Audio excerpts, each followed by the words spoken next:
అందరికీ నమస్తే. ఇలా వార్తలు చూద్దాం. రామగుండం మున్సిపల్ కార్పొరేషన్ గురించి సాక్షి జర్నలిస్ట్ అన్న ఓ వార్త పట్టుకొచ్చిండు. ముందుగా ఆ వార్త గురించి మాట్లాడుకునే ముందు కంటే మనం ముచ్చట మాట్లాడుకోవాలి. శుక్రవారం రోజు రాత్రి అనాధికారిక కట్టడాలను తొలగిస్తున్నామని మున్సిపల్ శాఖ తొలగించింది. ప్రధాన చౌరస్తాలోని పోచమ్మ మైదాన్, ప్రధాన చౌరస్తా దగ్గర గల పోచమ్మ మైదాన్ మున్సిపల్ శాఖకు సంబంధించిన దుకాణ సముదాయ భవనం చుట్టూన్న అనాధికారిక కట్టడాలను తొలగించిన విషయము మనందరికి తెలిసిందే. తెలిసిన తర్వాత అభివృద్ధిలో భాగంగా నిన్న శంకుస్థాపన కూడా జరిగింది. రామగుండం నియోజకవర్గ ఎమ్మెల్యే మక్కాన్ సింగ్ రాజ్ ఠాకూర్ గారు మన గోదావరి పట్టణ అభివృద్ధి కోసం నిన్న శంకుస్థాపన కూడా చేసిండని చెప్పుకోవాలి. ముందుగా నేను ఏం చెప్పేది ఏంటంటే ఉన్న ముచ్చట కంటే మనం ముచ్చట చెప్పుకోవాలి. నిజంగా రామగుండం ఎమ్మెల్యే మక్కాన్ సింగ్ రాజన్నకు హైట్స్ ఆఫ్ రాజన్న. నిజంగా సామాన్య ప్రజలైనా, రాజకీయ నాయకులైనా, మరి వ్యాపారస్తులైనా, ఎవరైనా ఇక్కడ అందరూ సమానమే అన్న విషయాన్ని మరొకసారి మనందరికీ నిన్న మొన్నటి కట్టడాల కూల్చివేతల ద్వారా తెలిపిండు. నిజంగానే ఎమ్మెల్యే రాజ్ ఠాకూర్ అన్నకు చెప్పేది నిజంగా అన్న, నువ్వు hats off to MLA Makkan Singh Raj అన్న. ఎంత చెప్పినా అన్న గురించి తక్కువ అనే చెప్పుకోవాలి. వార్త చూద్దాం. షాపింగ్ కాంప్లెక్స్ ఆధునీకరణ, టౌన్ ప్లానింగ్ అధికారుల ఫోకస్, అక్రమ కట్టడాల తొలగింపు వ్యతిరేకిస్తున్న భవన యజమానులు, షాపులు ఖాళీ చేస్తున్న అద్దె వ్యాపారులు. టౌన్ ప్లానింగ్ అధికారులు అనాధికారిక కట్టడాల పైన ఫోకస్ చేసిరని చెప్తున్నారు. అక్రమ కట్టడాలను తొలగిస్తామని చెప్తున్నారు. వ్యతిరేకిస్తున్న భవన యజమానులు అని చెప్తున్నారు. నిజంగా భవన యజమానులు ఏమన్నా ఇంకా అక్కడ ఏమన్నా గ్యాంబ్లింగ్ గోల్మాల్ ఉన్నదా? షాపులు ఖాళీ చేస్తున్న అద్దె వ్యాపారులు. మనకున్న సమాచారం పోచమ్మ మైదాన్ 39 గుంటలు. నిజంగా మనకున్న సమాచారం పోచమ్మ మైదాన్ ప్రాంతము 39 గుంటలో 36 గుంటలో. మరి ఆ జాగంత ఏడమైందో అర్థమైతలేదు. మరి అవన్నీ అక్రమ కట్టడాలా? మనమే ఆలోచన చేయాలి. అవి నిజమైన కట్టడాలా తెలియదు. మరి అప్పుడున్న దళారుల దందాకు పాపం వీళ్ళు మోసపోయినా కూడా పూర్తిగా తెలియదు. కానీ మరి ఏం జరిగిందో, ఎట్లా జరిగిందో గతంలో కానీ ప్రస్తుతం మాత్రం అనాధికారిక కట్టడాలనే చెప్తారు వాటిని. మరి అనాధికారిక కట్టడాలను తొలగిస్తాం అని కూడా అధికారులు చెప్తున్నారు. నిన్న చూసినాం మనం దినపత్రికల వాళ్ళ శీర్షిక ఆధారంగానే ఇవన్నీ జరిగినాయి అని చెప్పేసి వాళ్ళు కూడా చెప్పుకున్నారు. అది ఏందో ఏదో కూడా చూడాలి. గోదావరి పోచమ్మ ఆలయం సమీపంలోని ఐసిడిఎస్ ఎంటీ షాపింగ్ కాంప్లెక్స్ ఎదుట వివాదాస్పదమైన దుకాణాలు నేలమట్టమయ్యాయి. మరికొన్నింటిని కూడా కూల్చివేసేందుకు ప్రణాళిక సిద్ధం. శుక్రవారం 4 కట్టడాలను జేసీబీ సహాయంతో రామగుండం నగరపాలక టౌన్ ప్లానింగ్ విభాగం అధికారులు కూల్చివేశారు. సుమారు 6 కోట్ల వ్యయంతో నిర్మించిన షాపింగ్ కాంప్లెక్స్ 10 ఏళ్లుగా వినియోగంలోకి రావడం లేదు. దీంతో అది నిరుపయోగంగా మారింది. దీన్ని ఆధునీకరించి వినియోగంలోకి తీసుకురావడంపై పాలకులు, అధికారులు ఫోకస్ పెట్టారు. ఇందులో భాగంగానే షాపింగ్ కాంప్లెక్స్ ఎదుట ఉన్న కట్టడాల తొలగింపుపై దూకుడు పెంచారు. ఆకస్మిక కూల్చివేతలతో భవన యజమానులు ఆందోళన చెందుతున్నారు. దీనిపై బల్దీ అధికారులను వివరణ కోరడానికి ప్రయత్నం చేయగా అందుబాటులోకి రాలేదు. ఎమ్మెల్యే గారికైనా నేను చెప్పేది, అటు టౌన్ ప్లానింగ్ మున్సిపల్ శాఖ అధికారులకైనా కూడా చెప్పేది ఏంటంటే, ముందుగా మీరు చిరు వ్యాపారులను చూడరు. పాపం వాళ్ళను ఏదో ఒక విధంగా సెడి అయ్యురు. అంటే వారికి ఏదో ఒక విధంగా వ్యాపారం కొనసాగే విధంగా చేయురు. ఆ తర్వాత ఈ భవనాల గురించి ఆలోచన వేయురు. అనాధికారికంగా ఉండే అన్ని కూలగొట్టుర్రి. మరి వాళ్ళు ప్రజాప్రతినిధులా, లేకపోతే వాళ్ళు వ్యాపారస్తులా, వాళ్ళు బడాబాబులు అన్న ముచ్చట పక్కన పెట్టి ఆల్రెడీ కనబడుతుంది. నిజంగా సమన్యాయ పాలన కనబడుతుంది ఇక్కడ. ఇది నిజమైన ముచ్చటనే. మనం కూడా సోషల్ మీడియాలో అలా చూసినాం. వాడు మగాడ్రా బుజ్జి అని చెప్పేసి ఓ పోస్టర్ పెట్టి 2 రోజుల నుంచి చక్కర్లు కొడుతుంది గోదావరి పట్టణం అంతా. నిజమే జరుగుతుంది. ఆక్రమణలకు గురి అయిన స్థలాలను మళ్ళీ మున్సిపల్ శాఖ రికవరీ చేసుకుంటున్నది. మరి ఆ ఖాళీ స్థలం ఏర్పడిన వెంటనే అక్కడ మున్సిపల్ శాఖ ఏదో ఒకటి చేయాలి, లేకపోతే మళ్ళా గదే అక్రమ కట్టడాలు వెలిసే అవకాశాలు ఉంటాయి. గతంలో అయితే పోషమ్మ మైదానం ఎట్లయిందో ఆక్రమణకు గురైందో మళ్ళీ అలాంటి ఆక్రమణకు గురి కావద్దు అనేది మా ఉద్దేశం. పోషమ్మ మైదానం 36 గుంటల జాగనో 39 గుంటలో సుమారుగా మనకు చెప్పిర్రు. మరి ఏమైపోయింది ఆ పోషమ్మ మైదాన స్థలం అంతా? మరి ఇది కూడా ఆలోచన చేయాలి మున్సిపల్ శాఖ. నిజంగా ఆ స్థలాన్ని మొత్తం సేకరించి ఆధునీకరణ చేయాలి. గోదావరిఖని పట్టణాన్ని రామగుండం మున్సిపల్ కార్పొరేషన్ అన్ని అభివృద్ధి చెందియాలి. బొందలగడ్డగా ఉన్న గోదావరిఖనాన్ని మహానగరంగా తీర్చిదిద్దాలనేదే ఇక మంచి ఆలోచన చేయాలి. ఇట్లాంటి పనులే చేయాలి. అనధికారికంగా ఉన్న వాటి గురించి కాకుండా ఎక్కడైతే వ్యాపారం నష్టం జరుగుతుందో చిరు వ్యాపారులకు వాళ్ళను ముందుగా ఆదుకునే ప్రయత్నం చేయుర్రన్న. హామీలు ఇచ్చి వాళ్ళను మర్చిపోవద్దు. మరి నిజంగానే వాళ్ళకు హామీలు ఇచ్చి మర్చిపోతే కనుక మళ్ళీ ఇదే ఛానల్ మళ్ళీ మీ ఎంబడి తిరుగుతుంది. అభివృద్ధికి వాళ్ళు కూడా ఎవరు అడ్డు చెప్పుతలేరు కాబట్టి మరి చిరు వ్యాపారులకు ముందుగా ఓ స్థానం కల్పిరి, లేదంటే ఏది ఆ భవనంలోనే మున్సిపల్ శాఖకు సంబంధించిన దుకాణ సముదాయాల భవనంలోనే వాళ్ళకు గదులను కేటాయిస్తారా, లేదంటే వాళ్ళని ఏ విధంగా వ్యాపారాన్ని కొనసాగించే విధంగా చేయుర్రి. అదే కాదన్నా మున్సిపల్ శాఖకి చెప్పే ముచ్చట ఏంటంటే ఆ భవన సముదాయంలో బడా వ్యాపారులకు ప్రజాప్రతినిధులకు 4 5 రూములు గదులు ఎందుకు కేటాయించారో నాకు అర్థం కాలే. వాళ్ళు నడపకుండా ఖాళీగా ఉండడం కోసం తీసుకున్నారా? మరి అవన్నీ మరొకసారి వెరిఫై చేసి ఆ భవనంలో ఒక్కొక్కరికి 4 గదులు అవసరం లేదు, ఒకరికి ఒక గదినే కేటాయించుర్రి.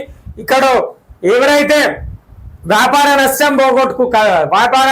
నష్టం వాటిల్లిందో చిరు వ్యాపారులు ఉన్నారో, ఇక బుక్క దుకాణాలు ఉన్నాయో, అటు ఓల్డేజ్ థియేటర్ దగ్గర ఉన్న టిఫిన్ సెంటర్లు కావచ్చు, టీ పాయింట్లు కావచ్చు, వాళ్ళందరికీ అందులో అవకాశాన్ని కల్పించే ప్రయత్నం చేయురు. ఒక్కొక్కరికి 4 బడా వ్యాపారులకు 4 రూములు, మరి వాళ్ళు వాడేది లేదు, వేరేటోళ్ళకి ఇచ్చేది లేదు అన్నట్టుగా ఇక గతంలో అట్లా జరిగింది. కానీ ప్రస్తుతం మాకు కనబడుతుంది సమన్యాయ పాలన కనబడుతుంది. మరి ఆ పాలనను ఇట్లనే కొనసాగించాలి. అంతేగాని మళ్ళా వీళ్ళు ప్రజాప్రతినిధులు, వీళ్ళు రాజకీయ నాయకులు, వీళ్ళు బడా వ్యాపారులు అని చెప్పేసి మళ్ళా వాళ్ళకు కొమ్ము కాసే ప్రయత్నం అయితే కనబడద్దు. నిజంగా టౌన్ ప్లానింగ్ అధికారులకు హెడ్స్ ఆఫ్ టౌన్ ప్లానింగ్ అధికారులు మరి నిజమే చెప్పాలి, అబద్ధాలను నిజంగా ఎప్పుడు చెప్పకూడదు. ఇక్కడ నిజమే జరిగింది, సమన్యాయ పాలన కనబడుతుంది. ఏది పోషమ్మ మైదాన్ ఆక్రమణకు గురి అయింది అని కనబడుతుంది. మరి వాళ్ళు తొలగించిరు, నిజంగానే ఇంకా ఉన్నాయి. మరి అవన్నింటిని తొలగించే ప్రయత్నం చేయాలి. ఒక చిన్న ఛానల్ మాట్లాడుతుంది కావచ్చు, కానీ ఇది ఒక ప్రజలను మోసం చేసే పరిస్థితులలో ఉన్నది కాబట్టి నిజాన్ని నిర్భయంగా బయటికి చెప్పే ప్రయత్నం చేస్తాం మేము ఖచ్చితంగా. ఇది ప్రజలారా గుర్తుపెట్టుకోవాలి. పోషమ్మ మైదాన్ అనేది ఆక్రమణకు గురి అయింది అన్న ముచ్చట మనకు మరొకసారి తెల్లమైంది. అదేవిధంగా ప్రజాపాలన సమన్యాయ పాలన అందుతుంది. వ్యాపారులకైనా, చిరు వ్యాపారులకైనా, ప్రజాప్రతినిధులకైనా, ఇంకా ఎవరికైనా కూడా సమన్యాయ పాలన కనబడుతుంది.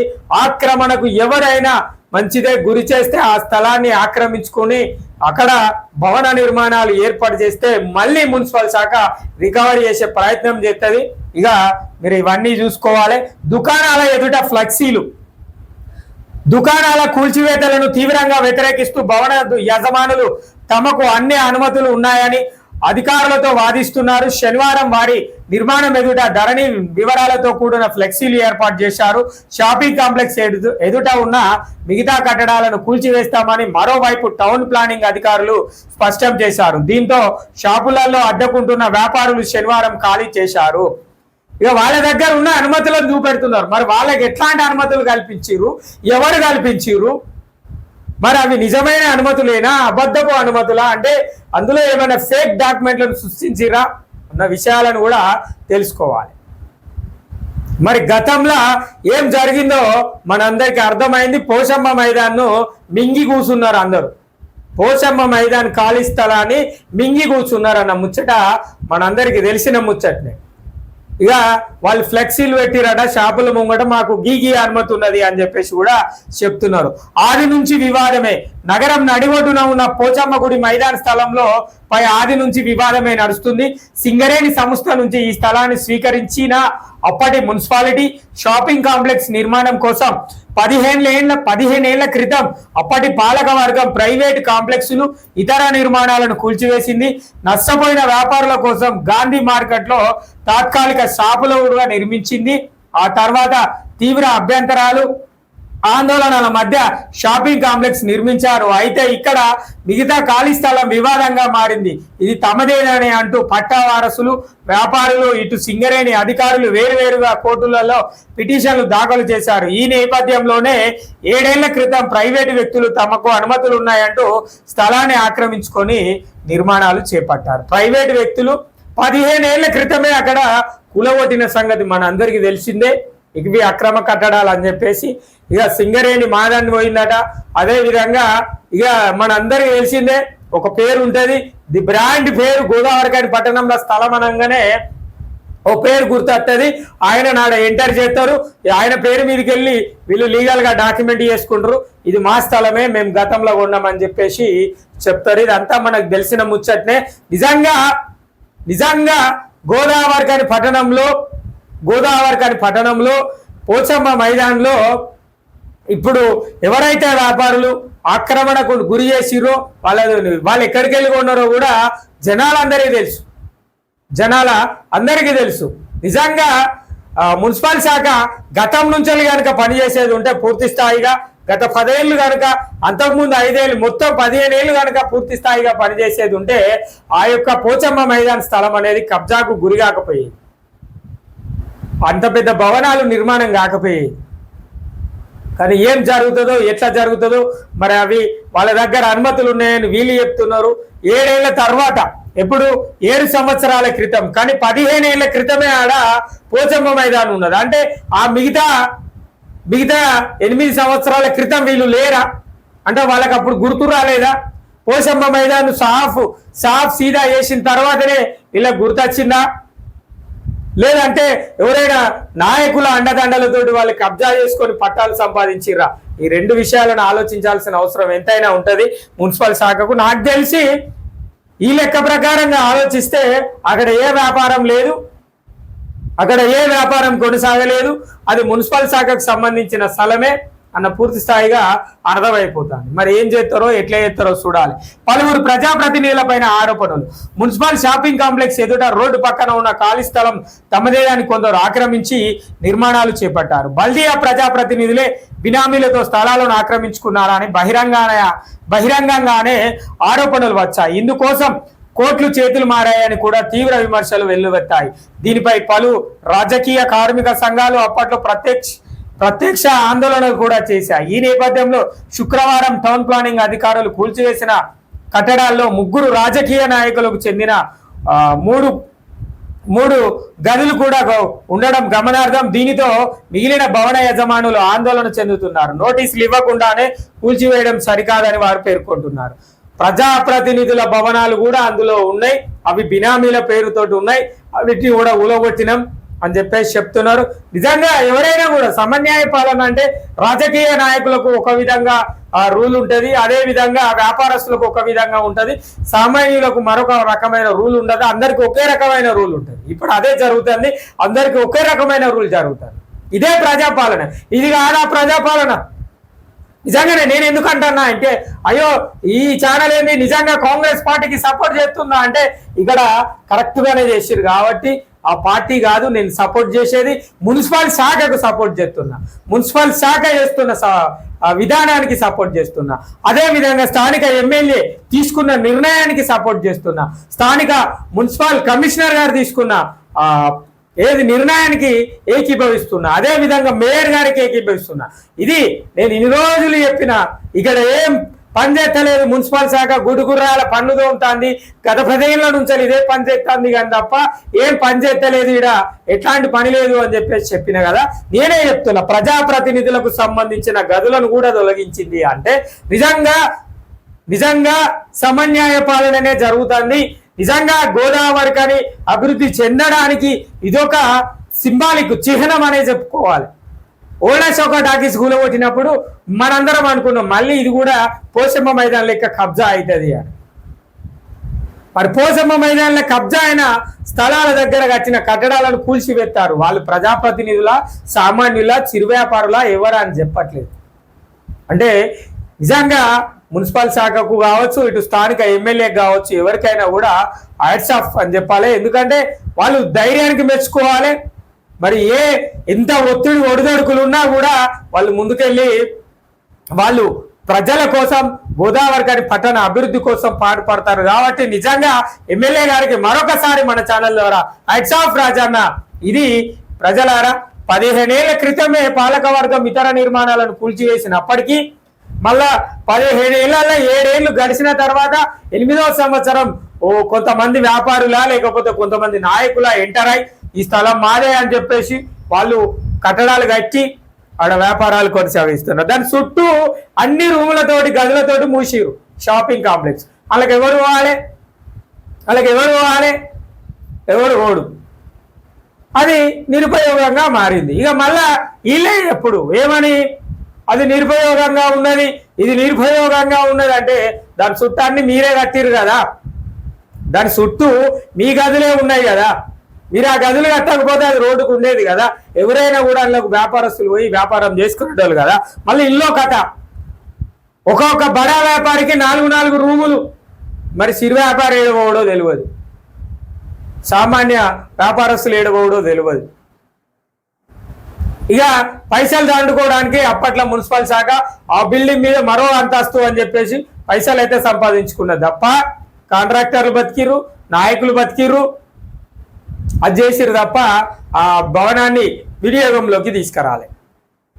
ఇప్పుడు వినియోగంలోకి తీసుకొస్తా అని చెప్పేసి చెప్తున్నారా, లేదంటే ప్రజాప్రతినిధుల అవసరాల కోసం చెప్తున్నారా? ప్రజలారా మీరే కామెంట్ చేయాలి. నాకు తెలిసి అయితే ప్రజల కోసం గోదావరి కాని పట్టణాన్ని అభివృద్ధి చేసే దిశగా కనబడుతుందని చెప్పుకోవచ్చు.